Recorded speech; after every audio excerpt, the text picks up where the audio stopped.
Media massa itu dibagi menjadi media massa cetak, media massa elektronik, dan media massa berbasis internet atau online.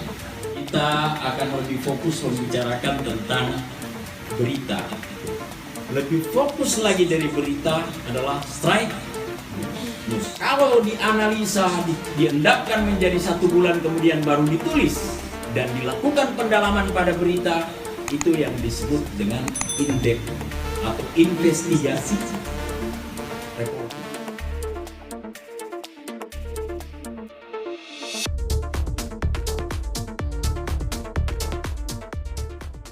Saudara sekalian, kalau kita berbicara tentang berita, itu kita berbicara tentang isi media massa.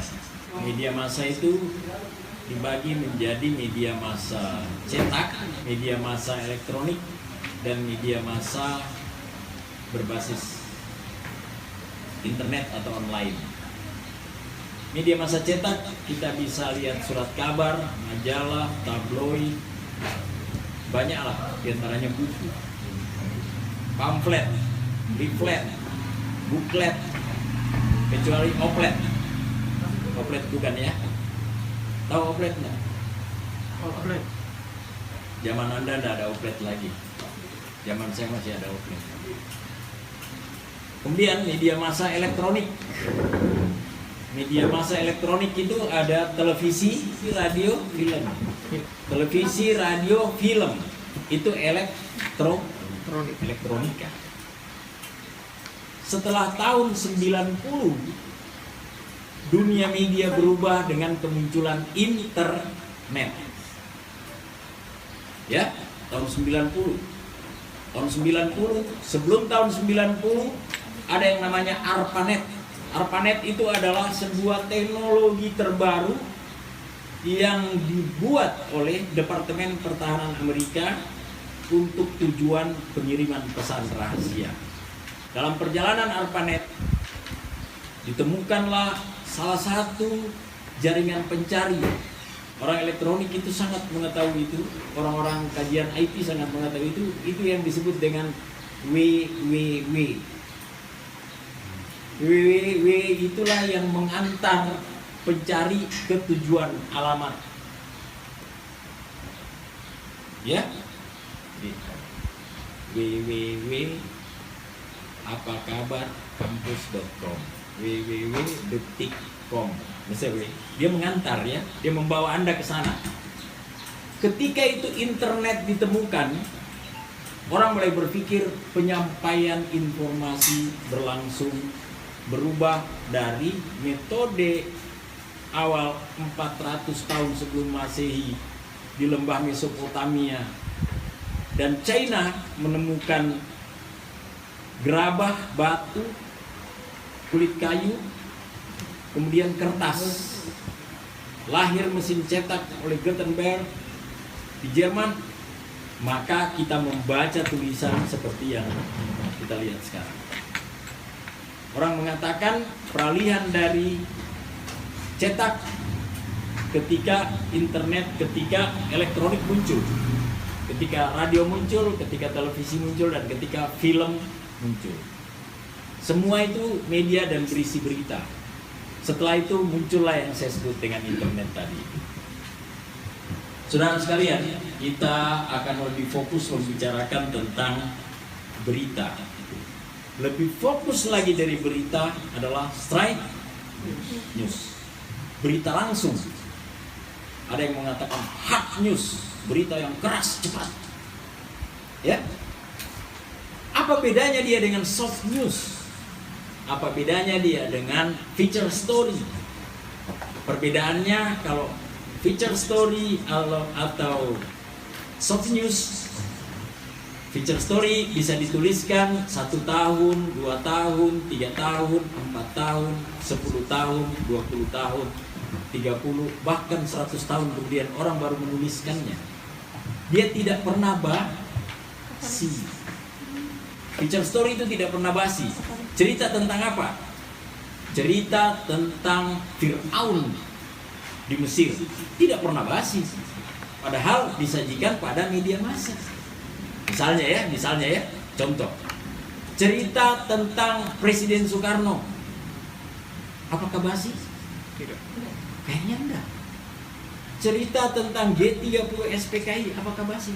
Tidak. Tidak pernah basi. Diulang-ulang terus tulisan itu, tidak pernah basi. Yang selalu baru adalah setting kejadian dan tokoh atau isu yang diangkatnya. Setting itu apa? Penggambaran situasi ketika dituliskan. Tapi kalau senggolan motor dan bentor di perapatan kantor PBHI ini situ itu dituliskan 5 tahun kemudian, apakah itu masih enak dibaca? Hah? Wah, ini menarik ini. Ini 5 tahun lalu pernah aku senggol beca sama motor di dekat kantor PBHI. Apakah itu masih menarik dibaca? Jangan ragu-ragu. Kejadian pelatihan kita ini 10 tahun kemudian, ketika Anda sudah mulai menggendong anak, kemudian saya mau tulis berita pelatihan, tulis 10 tahun ini saya lupa tulis, baru saya tulis beritanya. Kira-kira masih layak enggak dibaca? Tidak. Kecuali Anda mengubahnya menjadi soft news atau feature story. 10 tahun lalu ketika saya masih cantik, masih gagah, saya pernah mengikuti pelatihan. Pematerinya berjanggut putih, entah apa dia sudah tua atau belum dan boleh, tak apa-apa, itu bisa diceritakan ulang. Tapi dia tidak lagi berstatus strike news. Dia tidak lagi berupa berita Langsung. Kenapa? Kenapa tidak langsung? Karena 10 tahun kemudian ditulis. Gitu loh, orang Jawa bilang ya. 10 tahun kok berita langsung. Berarti kita sudah dapat batasan tentang berita langsung adalah berita yang kejadiannya sesaat setelah kejadian atau ketika peristiwanya sedang berlangsung. Siapa yang tahu kira-kira berita apa yang peristiwa sementara berlangsung diberitakan? Coba. Breaking news di TV biasa kan? Iya. Biasa, breaking news apa itu? Satu ya contoh. Kasih contoh cepat. Habib Rizik. Apa? Itu manusianya belum turun dari pesawat sudah ribut diberitakan gitu. Kejadiannya masih sementara berlangsung. Peristiwa kebakaran. Tanpa kita melihat 2 pemadam kebakaran sementara bertempur memadamkan apinya. Biasanya ya, breaking news, laporan langsung dari lokasi. Peristiwa sementara berlangsung, dia beritakan. Kalau di surat kabar, besok pagi. Pak, kira-kira kalau besok pagi dia beritakan, apa enggak kalah Pak? Kalah sama apa? Kalah sama radio Pak. Radio itu laporan pandangan mata, ini tampak api berkobar-kobar. Dia memberi isi kepala orang itu. Ini kebakarannya dahsyat sekali. Seorang wartawan radio, dia bisa menggambarkannya peristiwa itu karena dia berpikir, ini pendengar saya ini nggak bisa bagaimana ya? Kan kalau televisi enak, dia tidak perlu mengatakan api sementara berkobar-kobar. Kenapa? Dia suruh tunjuk kameramennya, shoot itu apinya. Orang di rumah melihat, oh ya apinya berkobar-kobar. Bagaimana kira-kira kalau wartawan radio? Hah? Dia harus? Kan tidak mungkin dia bilang, silakan pemirsa melihat langsung ke radio Anda api sementara berkobar. Tidak mungkin. Tidak mungkin. Tapi kalau televisi enak. Dia tidak perlu bilang, silakan Anda lihat api berkobar. Dia cuma bilang sama kameramen, apinya itu syuting. Anda bisa melihat bagaimana si jago merah melalap bangunan-bangunan di sekitar. Kalau radio, sadis lagi dia itu. Ya, jadi konon kabar, sandiwara radio titir tinular atau apalah dan seterusnya itu yang begitu heboh, bunyi pedang, berkelahi gitu. Itu yang sementara berbicara memerankan tokoh itu sambil makan kue dia. Kamu dari mana? Makan kue lagi. Jawab lagi saya itu, sandiwara radio. Kita sudah dapat gambaran ya. Straight news itu adalah berita yang diberitakan, peristiwa yang diberitakan secara langsung, cepat, jangan ditunda. Kalau Anda tunda, dia menjadi berita yang tidak aktual. sekalipun dia faktual. Berita itu ada fakta dan ada aktualnya. Ini fakta Pak, kejadian. Iya benar kejadian, tapi 10 tahun yang lalu. Betul kan?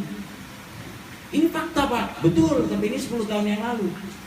Tapi kalau dia 1 jam yang lalu, dia fakta dan dia aktual. Saya konsentrasi untuk menjelaskan kepada Anda apa yang disebut dengan straight news itu. Berita cepat. Kalau dianalisa, diendapkan menjadi 1 bulan kemudian baru ditulis dan dilakukan pendalaman pada berita, itu yang disebut dengan in-depth atau investigasi reporting. Pendalaman itu. Kalau dia sudah sampai pendalaman, berarti dia sudah tidak masuk kategori straight news. Straight news itu cuma menyampaikan peristiwa secara cepat dengan memenuhi unsur 5W. 1, siapa, di mana, apa, bagaimana kejadiannya, dan seterusnya. Tapi kalau feature story, in-depth report, atau investigative reporting, itu sudah dilakukan pendalaman. Misalnya disebutkan Zulkarnain ini siapa? Dicari itu Zulkarnain, dipanjang-panjangkan beritanya. Zulkarnain yang pernah berprofesi 32 tahun sebagai wartawan, pernah menjabat wakil pemimpin redaksi pada harian Ujung Pandang, itu dicecahkan terus gitu. Sekarang yang bersangkutan telah menjadi dosen dan seterusnya. Itu dilakukan pendalaman. Tapi kalau dia straight news, berita langsung yang tujuannya hanya menyampaikan sebuah peristiwa, dia cuma ceritakan begini. Zulkarnain membawakan materi pelatihan di PBHI dan LAPMI. Dihadiri oleh kurang lebih 20, tapi yang hadir cuma 15, itu pun dikorting menjadi 12 dan seterusnya. Cepat itu laporannya ya. Dia tidak mendalami siapa Zulkarnain, siapa pesertanya, siapa si jilbab putih. Dia tidak pedulikan itu. Tapi kalau di in-depth, laporan mendalam, dia cari siapa itu si jilbab putih. Siapa si jilbab abu-abu ini? Mengapa dia pakai kacamata begini? Itu terus didalami. Hanya untuk kasus-kasus liputan yang berkaitan dengan kriminalitas atau politik. Bisa juga ekonomi. Tapi umumnya in-depth itu dilakukan atau investigasi mendalam itu pada berita yang non-straight news hanya jika yang bersangkutan dibutuhkan kedalaman peran. Apa peran Anda pada kejadian itu? Apa peran Anda pada kejadian itu? Apa peran yang ini pada kejadian ini? Itu didalami. Di straight news sama sekali tidak didalami. Cuma disebutkan begitu saja. Misalnya, terjadi tabrakan antara mobil pickup dan motor apa nih? Mio, katakanlah begitu, Mio merah. Kejadian di jalan Boulevard dekat Bank Niaga. Korban mengalami patah kelingking dan lecet. Gitu, singkat sekali itu ya. Dia straight news, cepat. Dia tidak peduli siapa yang tabrakan, apa dan seterusnya, tidak. Nah, saudara harus tahu bahwa kalau kita berbicara tentang straight news, yang kita pikirkan pertama adalah bagaimana informasi itu segera tiba di hadapan pembaca. Itu intinya. Contoh ya,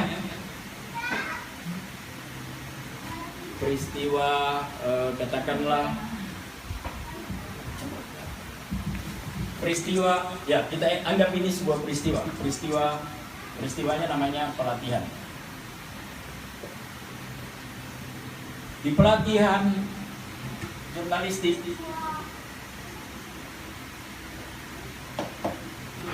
PBHI dan LAPMI,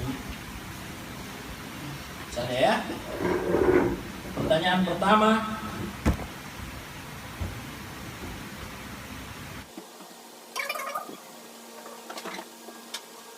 apa kegiatannya? Apa peristiwanya? Oh, ternyata peristiwanya ini pelatihan. Siapa pesertanya? Kalau dalam peristiwa pelaku, Kalau dalam kejadian insiden dia disebut dengan pelaku. Siapa peserta pelatihan ini?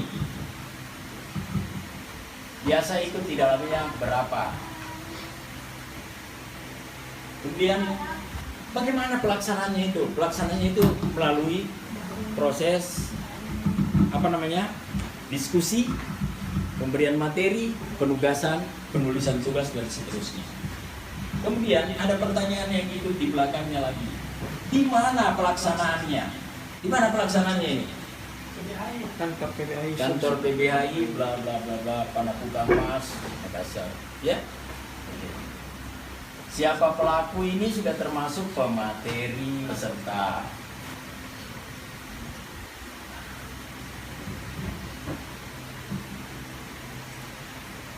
Di 5W1H, di Straight News, ini yang diperlukan. Hanya ini yang diperlukan. Kalau Anda mau jadi wartawan praktis, Anda cukup kuasai ini. Kalau menguasai ini, saya kira Anda sudah menjadi seorang wartawan atau reporter. Kita uji coba, teknis sekali kita bisa uji coba. Saya kasih contoh uji cobanya begini. Sebutkan salah satu peristiwa yang Anda bisa sebutkan kepada saya. Satu orang relawan, coba angkat tangan. Sebutkan peristiwa. Siapa yang bisa sebutkan satu peristiwa, satu kejadian? Apa? Penyiraman air keras yang dilakukan oleh suami kepada istrinya karena sering main TikTok. Penyiraman Air keras kepada seorang istri yang dilakukan oleh suaminya karena keseringan main TikTok. Air keras ini hati-hati ya. Karena kecuali Anda sudah pastikan bahwa ketika Anda menyebutkan air keras, semua persepsi orang sudah sampai pada air keras. Yang disebut dengan zat kimia apa itu? Siapa yang tahu? Air raksa. Hah? ACL. Apa? Air raksa. Air ACL. Oke. ACL. Karena air keras itu bisa juga air yang dibekukan di kulkas dan menjadi es.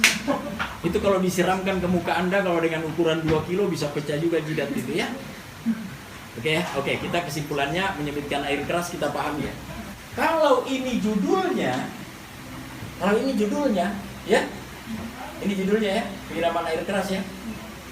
Saya bisa menangkap Straight News dari Anda ceritakan. Coba ceritakan apa yang Anda maksud dengan penyiraman air keras, peristiwanya di mana?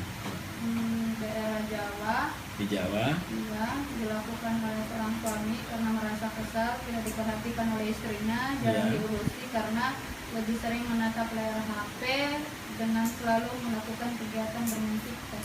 Oke. Yang harus dilengkapi oleh siapa namanya? Wana. Yang Wana perlu melengkapi itu adalah siapa nama penyiram air kerasnya. Si suami itu siapa namanya? Parjo. Parjo atau Parto? Siapa nama istrinya? Lokasinya. Penyiramannya dilakukan di mana? Oke? Nah, kalau Anda sekarang bisa menyebutkan satu peristiwa dan Anda berusaha melengkapi itu, maka itulah sebetulnya Straight News.